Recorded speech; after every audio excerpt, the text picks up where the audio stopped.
मंगलवार की शाम को मुंबई में गेटवे ऑफ इंडिया पर भारत और फ्रांस ने India France year of innovation मनाया और इस दौरान एक विशेष इंडो फ्रेंच सांस्कृतिक कार्यक्रम भी आयोजित किया गया।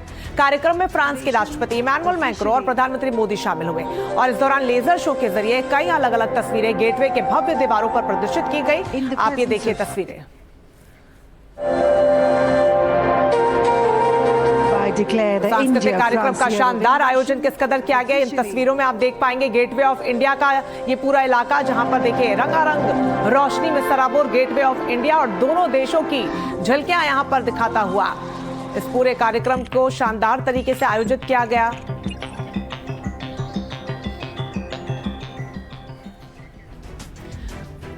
और अब बात पाकिस्तान की। अल्लाह के भरोसे चलने वाला पाकिस्तान इस वक्त सदमे में है, क्योंकि भारत और फ्रांस के बीच एक ऐसी सुपर डील हुई है जिसने जनरल आसिम मुनीर के पसीने छुड़ा दिए हैं। 114 राफेल विमानों के बाद अब भारत ने फ्रांस के साथ हैमर मिसाइल के लिए भी एक बड़ा समझौता किया है। लेकिन पाकिस्तान को असली झटका मिसाइल का नहीं है, बल्कि उसकी मेक इन इंडिया ताकत का लगा है।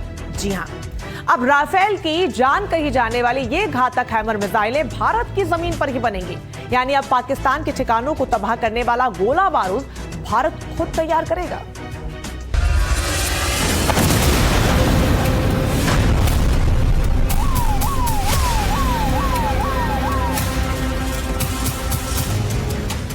ऑपरेशन सिंदूर की ये तस्वीरें पाकिस्तान को अच्छी तरह याद होंगी, जब बहावलपुर से लेकर मुरीदके और पीओके तक आतंकवादियों के ठिकाने नेस्तनाबूद कर दिए गए थे। आतंकवादी अड्डों पर हिंदुस्तान ने वो मिसाइलें दागी जो हवा में ही नहीं बल्कि जमीन से नीचे जाकर फट गई और पिन पॉइंट अटैक से आतंकवादियों की कब्र खुद गई।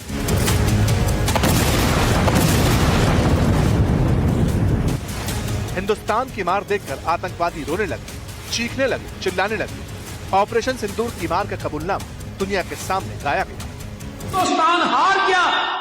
ठीक है, 6-7 मई को हमने देखा बहावलपुर मुरीदके में वो जो होना था हो गया। उसके बाद 10 मई की सुबह जो हुआ, अल्लाह की तौफीक से 50 साल तक हिंदुस्तान की जुर्रत नहीं है। आंख भर के पाकिस्तान की फौज तैयार है, पाकिस्तान की कौम तैयार है। हम मुत्तहिद हैं अल्लाह की तौफीक से, अल्लाह की मदद हमारे साथ है। कल तक हम तनहा थे, सारी दुनिया हिंदुस्तान की तरफ थी। आज हिंदुस्तान तनहा है और सारी दुनिया का झुकाव किसकी तरफ है? पाकिस्तान की तरफ है। जो दहशतगर्द हिंदुस्तान को अलग थलग करने के ख्वाब संजो रहे हैं, उनके लिए कुछ बड़ी ब्रेकिंग न्यूज आई। आतंकवादियों को उनके आकाओं को ये ध्यान से देख लेनी चाहिए। बिग ब्रेकिंग नंबर 1, 114 रफाल विमानों को लेकर भारत और फ्रांस के बीच एक और बड़ा रक्षा सौदा। बिग ब्रेकिंग नंबर 2, भारत ने अब राफेल में इस्तेमाल होने वाली हैमर मिसाइल के लिए डील कर ली है। Big breaking number 3, hammer missile का निर्माण अब भारत में ही किया जाएगा।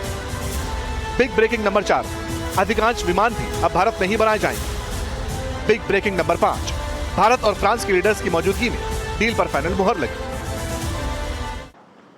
दुनिया के 2 बड़े इनोवेशन हब्स एक साथ आ रहे हैं।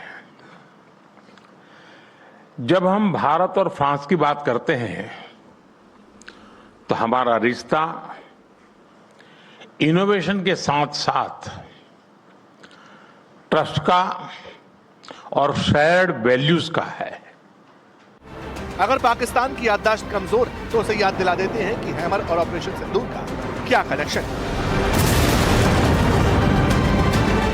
दरअसल ये वही मिसाइल है, वही स्मार्ट प्रिसिशन गाइडेड बम जिसे आतंकी ठिकानों पर दागा गया था। दोनों देशों के बीच एक और अहम और महत्वपूर्ण डील हुई। भारत और फ्रांस के सहयोग से एवरेस्ट तक उड़ान भरने वाला हेलीकॉप्टर बनाएगा। इसके लिए पीएम मोदी और राष्ट्रपति मैक्रों ने virtually Airbus H-125 helicopter assembly line का उद्घाटन भी किया। यह हेलीकॉप्टर माउंट एवरेस्ट जैसी ऊंचाइयों तक उड़ान भरने में सक्षम होंगे और इन्हें भारत से निर्यात भी किया जा सकेगा। H-125 की खासियत और ताकत भी जान लीजिए। इसका इंजन बेहद शक्तिशाली टर्बोशाफ्ट होता है। H-125 हेलीकॉप्टर में एक पायलट के साथ 6 यात्रियों को बैठाने की क्षमता है। करीब 23,000 फीट तक हेलीकॉप्टर का ऑपरेशन सामान्य रह सकता है। Rescue mission, medical emergency, tourism और सैन्य रसद में इसकी मदद ली जा सकती है।